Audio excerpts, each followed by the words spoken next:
Hello everyone, and welcome to yet another PTC Talks, where I'm honored today by having my colleague Ole Borgbjerg, Senior Director of Kepware Sales in EMEA at PTC, for a session on improving OT data quality and reliability for AI. But first, just a very quick introduction by me. And my name is Torbjörn Peterson, and I'm the Alliance Manager in the Nordics at PTC, leading these PTC Talks where we invite customers and partners for some inspiration on digital transformation to see what is possible and how to make it all happen. And we are running these webinars on Fridays, same time, with topics around either manufacturing, services, or engineering.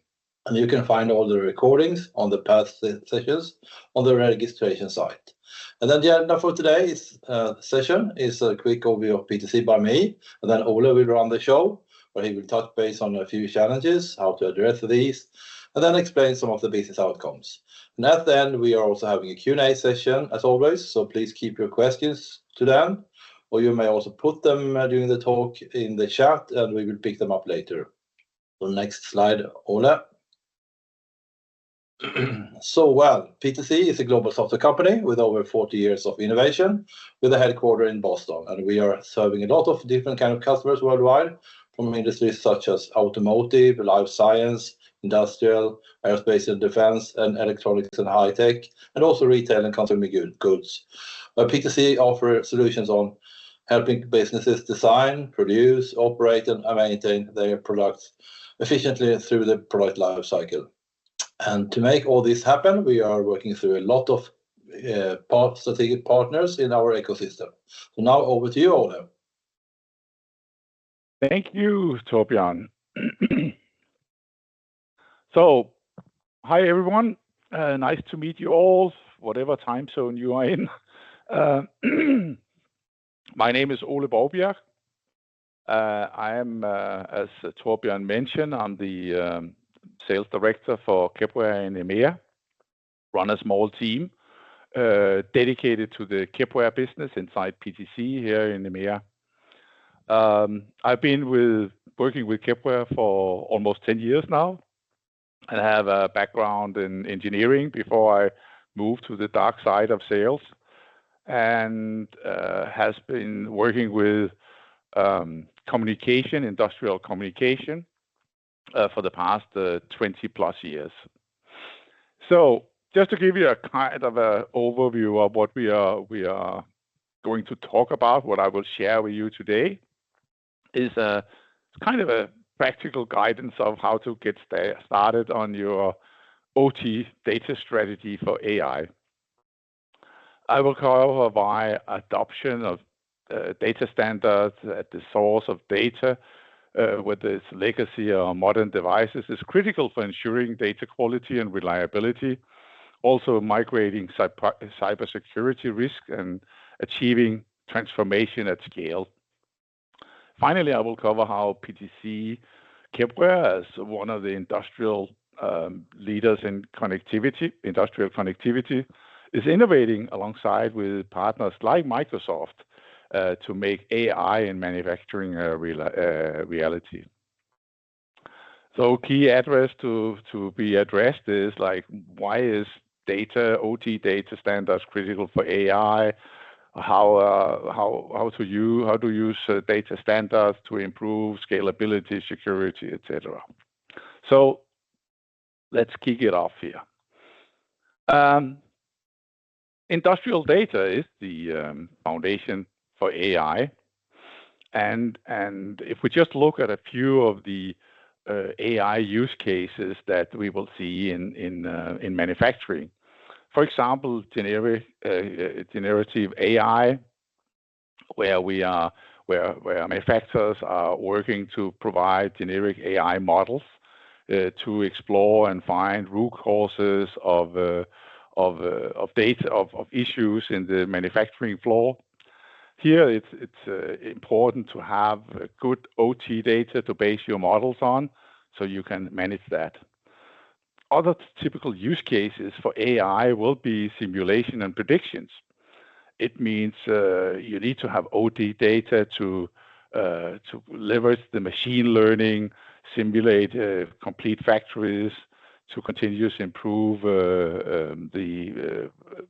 performance and the manufacturing productions. Also have data to provide to find bottlenecks or to do the predictive maintenance based on historical and real-time data. Finally, it's also really important to have the right data from your asset to set up machine learning things, so you can train your AI to provide the right information for you, and also how that you need to have OT data that is contextualized to refine the models for having AI to give you benefit on your manufacturing processes.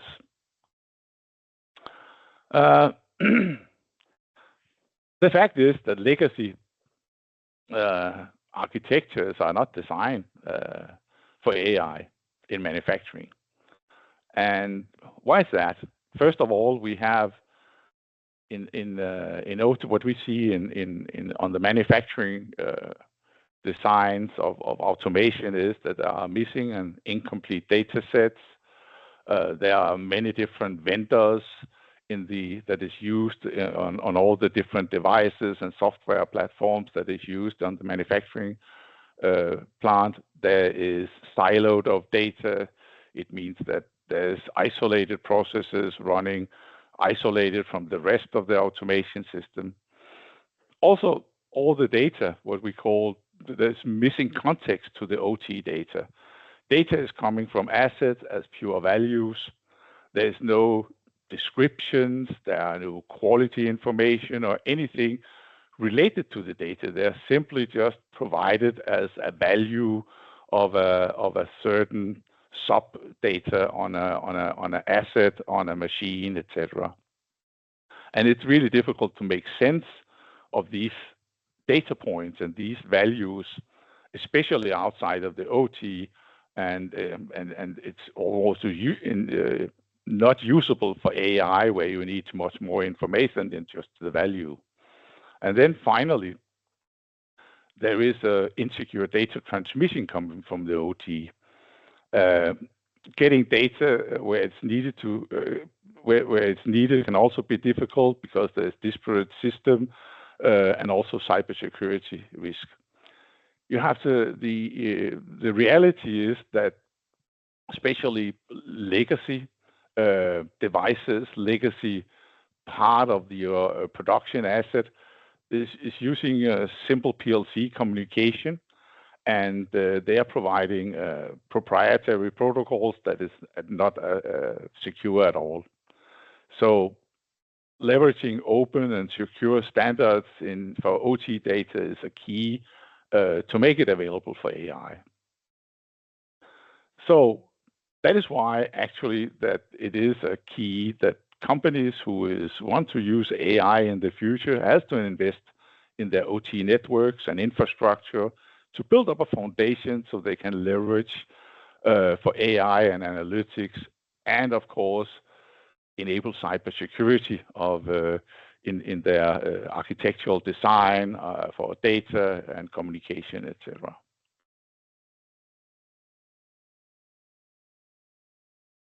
Access to data is critical, and contextualization of data is critical as well. Data needs to be reliable, obtained, cleaned, potentially synthesized with other data, stored and served or delivered to other systems as needed. Folks are starting to talk about this effort as data governance or industrial data operations, or what is the most common word used today is industrial data ops. This is very similar to IT and business system, ELT, ETL. Just this is far more atomic. Unstructured data as the source, like OPC data, etc. Vendors like Rockwell, Siemens, Microsoft, and Amazon are putting these type of features into enable their solution, and mixtures of established vendors and startups are creating point solutions. This has the potential to be a new type of data control point for the IT-BIS system. Data access, where in the past this was not standardized or simply not possible out of what contextualization occurred in the SCADA or MES or plant historian, it means on the OT floor. So in other words, data are not structured. A lot of data coming from the OT level, from the devices, are not structured. They're simply values. And the only one in the past and today, most of these data points are first contextualized when you put them into the on-premise automation system, and you are not able to use them in IT system and IoT system. That's why data ops or contextualization is an important key to success.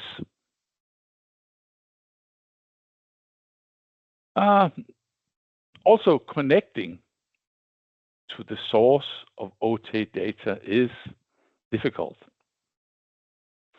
Because if you don't have anything to contextualize or process, if you don't have any data, that's impossible. And anyone who has been working on doing this, connect and get OT data, knows this. And also, if you look on the factory floor today, you will see that integration often is a result of many point-to-point integration. Disparate and out-of-data collection software like OPC servers, workstation databases, and many times insecure protocols used between internal network segments on the OT layer.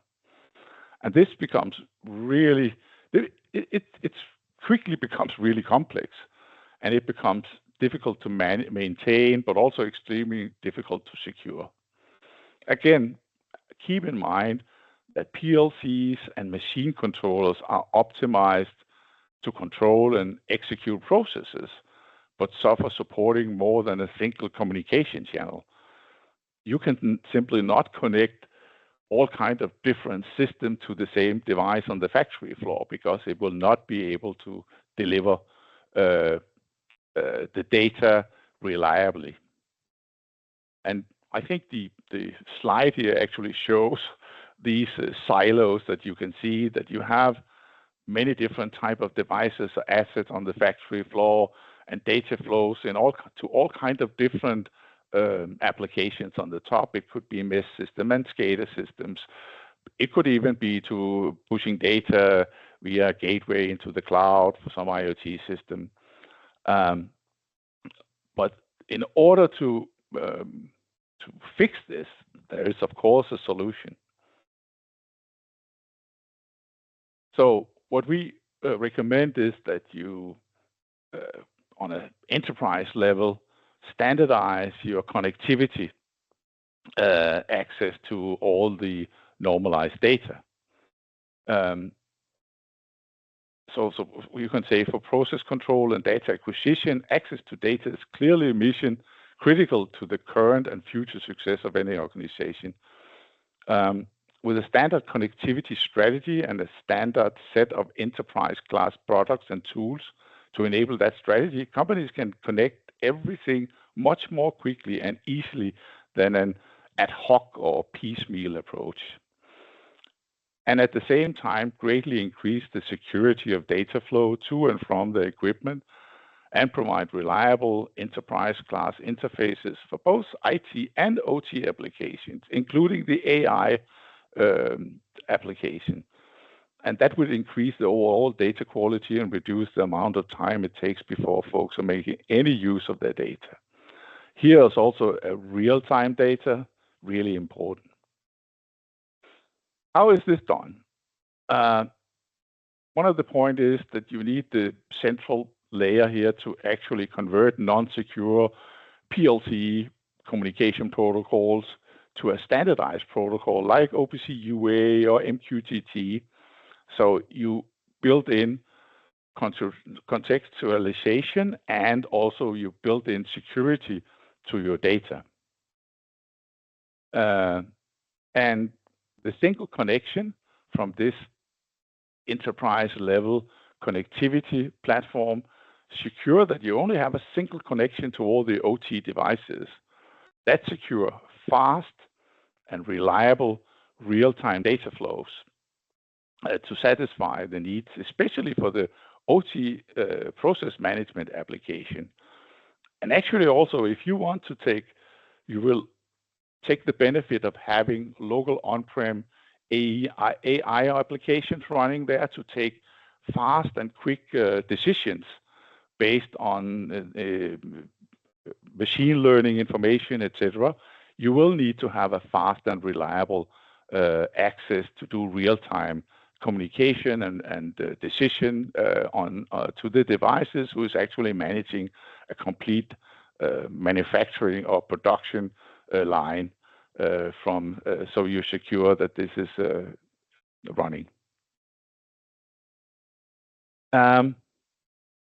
This is where PTC also can help you. We have this new solution for standardized connectivity across the whole enterprise. And Kepware Plus provides this secure IT and OT data integration and seamless data aggregation across all these disparate systems, host the broadest and most widely used device connectivity portfolio in the world, meaning we have a lot of different drivers and communication interfaces to all the different devices you meet on the factory floor. And with this offers a new enterprise single configuration and management to secure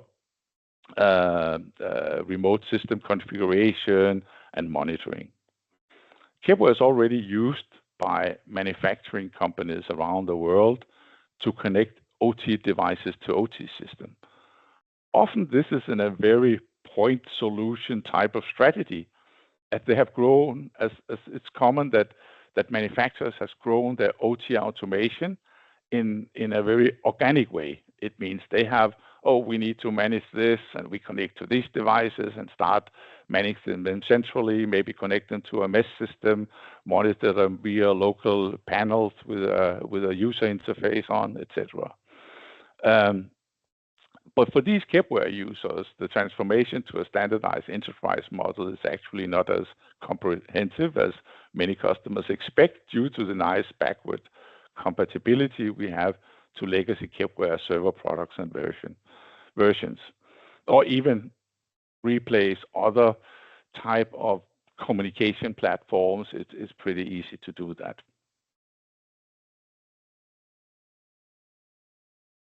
Next slide here.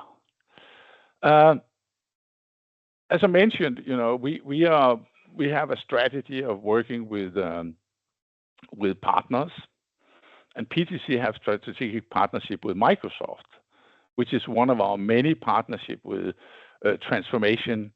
manufacturing transformation enablers of the world, if we could say it that way. We work closely with our partners to develop strategies about how we complement our technologies to the benefit of our customers. Besides Microsoft, PTC have technology partners like AWS and Google, and many other vendors of solution that complement it's a benefit of complement PTC Kepware technology with them. That means smaller vendors who can do data ops functionality, vendors that is world champion in doing data broker features for the IT level in the manufacturing side, etc. And as a result of our ongoing efforts to align technologies with partners, here's an example of how Microsoft proposed a generic design architecture model. And this is actually leveraging Kepware industrial connectivity capabilities, where PTC and Microsoft together enables Microsoft Azure IoT operation technology to provide IT adaptive cloud solution, supporting the whole AI thing as well.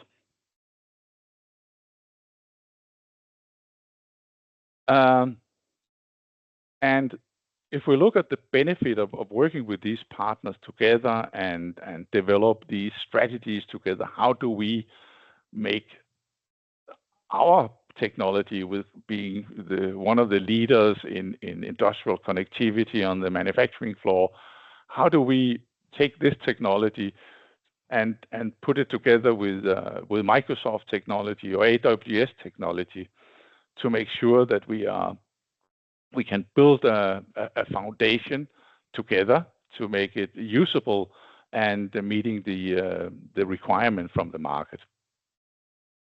And what is our added value is that we can help accelerate digital transformation initiatives.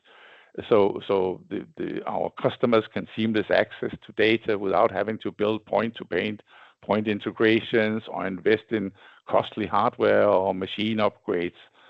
Simply take advantage of whatever you have on the factory floor. The challenge is that there is a lot of legacy devices with old protocols and so on. How do we take data from them and make it available for complete new solutions supporting AI and IoT?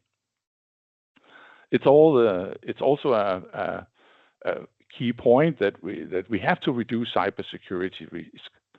There's a lot of new standards coming up with NIS2, etc.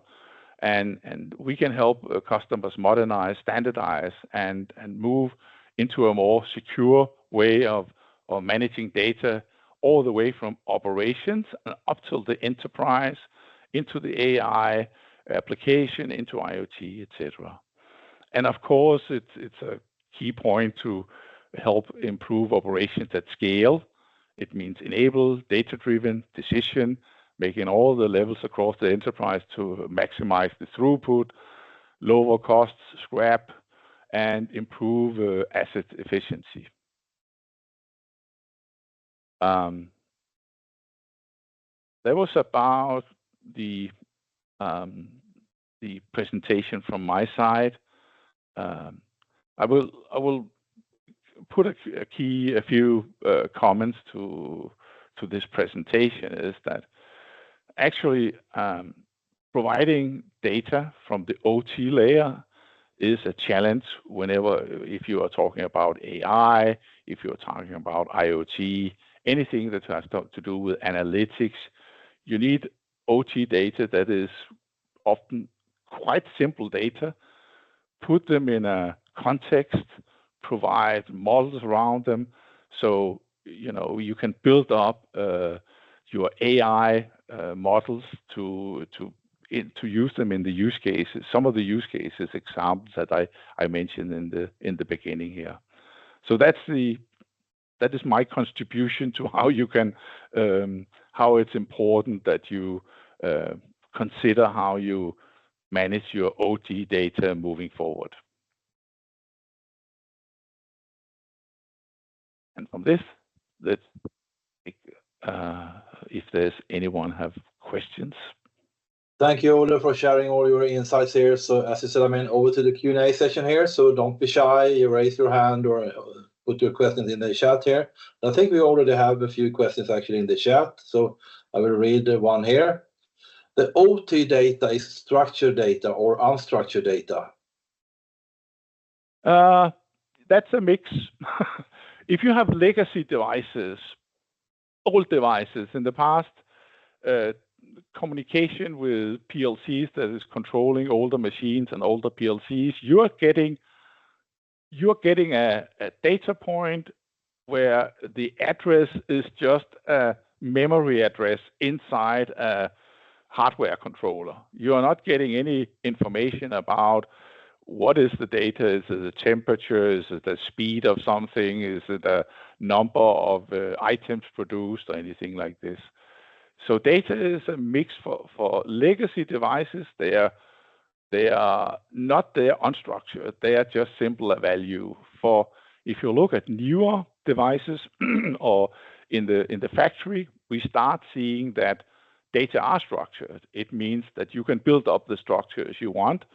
You can build an array of data that represent a certain process, a certain machine type, and so on. So it is a mix. You will get all kind of data, And that's why I explained that this data ops or data governance is important, because if you want to make your data usable for AI, they want to have data with context. It means not only do you want the value, you want where is it coming from, what is the address, where on what side is it.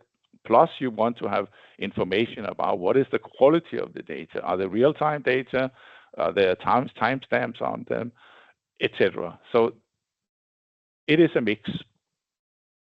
And I think that's one of the challenges. And that's why we are saying, hey, let's get the data up as real time, contextualize it, and then make it available for decision based on AI, etc. Thank you, Ole. Crystal clear. So another question here from the chat.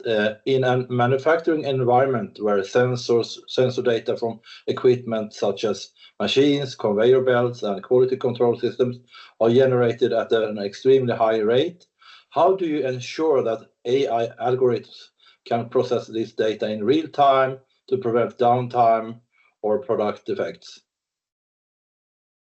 That's a good question. And we have always had the challenge about timing. If you're talking about industrial communication and processes managing the data, we know it from MES systems. MES system is a system that manages your production process. And I think that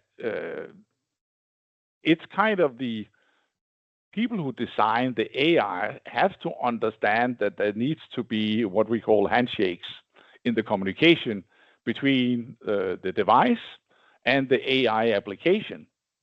On the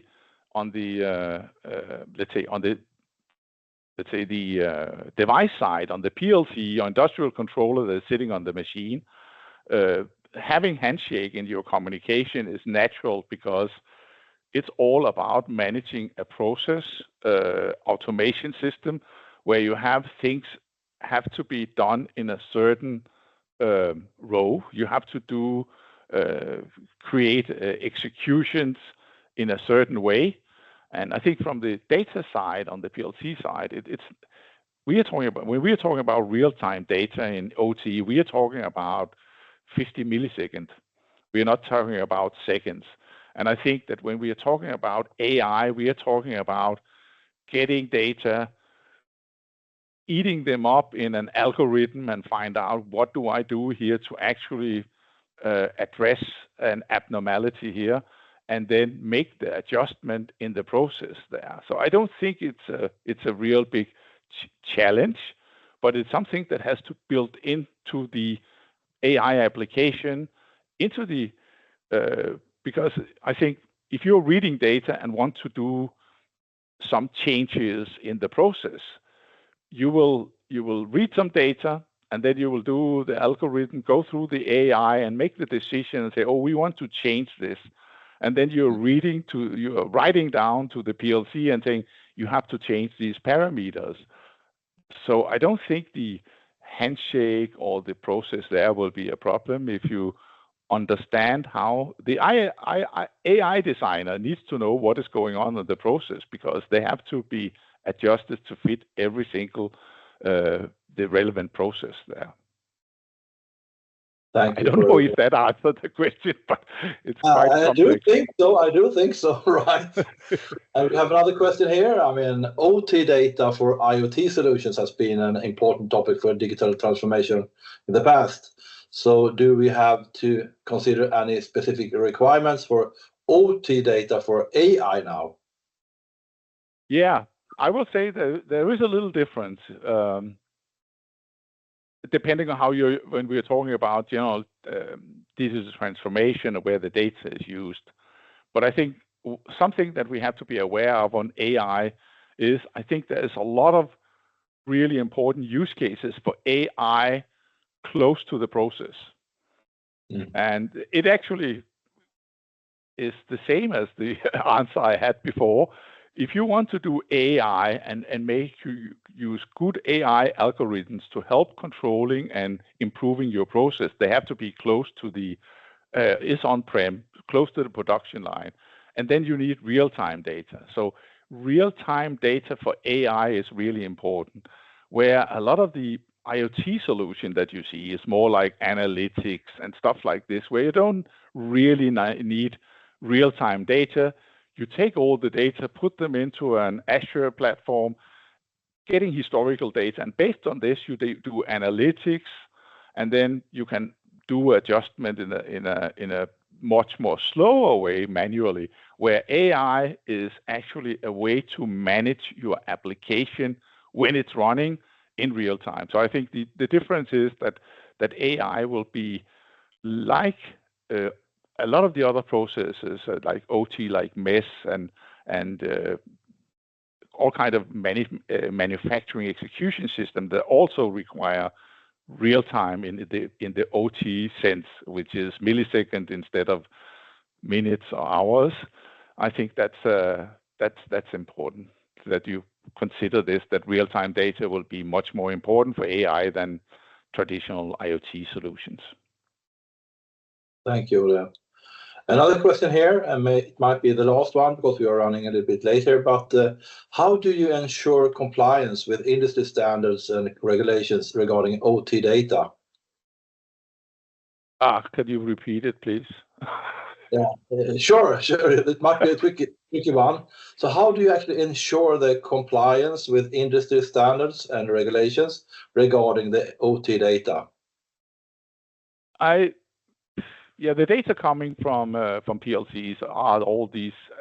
There's a lot of these, let's say, proprietary data coming and protocols and data structures. The way to secure that, if you're using this standardized connectivity platform and say all the data you consume there and you want to make available for your AI solution or automation solution or IoT solution, should be defined in standardized protocol like OPC UA, like MQTT or REST, all the different protocols that is standardized, that makes it much easier for all kinds of systems to access them, but also make them secure because you can do encryption and have all these features to protect from a cybersecurity side.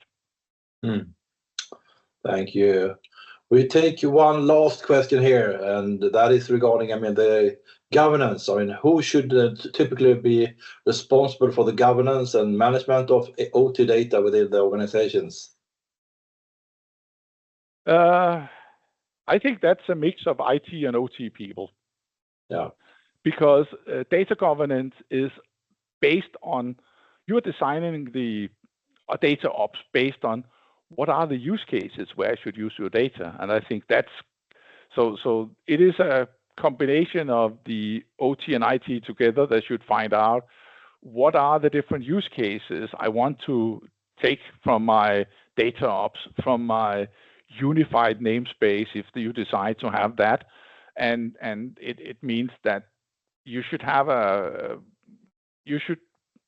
coordinate that, because it could both be OT systems, manufacturing system, and IT system, and AI that should use the data. So they should agree on where to put it, but we recommend often they have a data ops per site, so you have local data. Don't do the data ops in the cloud. That is our recommendation. Thank you, Ole, and time is unfortunately running out. So many thanks everyone for joining this session here, and of course a very special thanks to you, Ole. So with that, I hope to see you back for the next PTC Talks on the 8th of November. Same time, but for a session about digital thread in action with Service Max and Windchill by Mark Wilding from PTC. So stay tuned with that and enjoy your weekend. See you later. Thanks for having me. Have a good weekend, everyone. Bye. Bye-bye. Bye.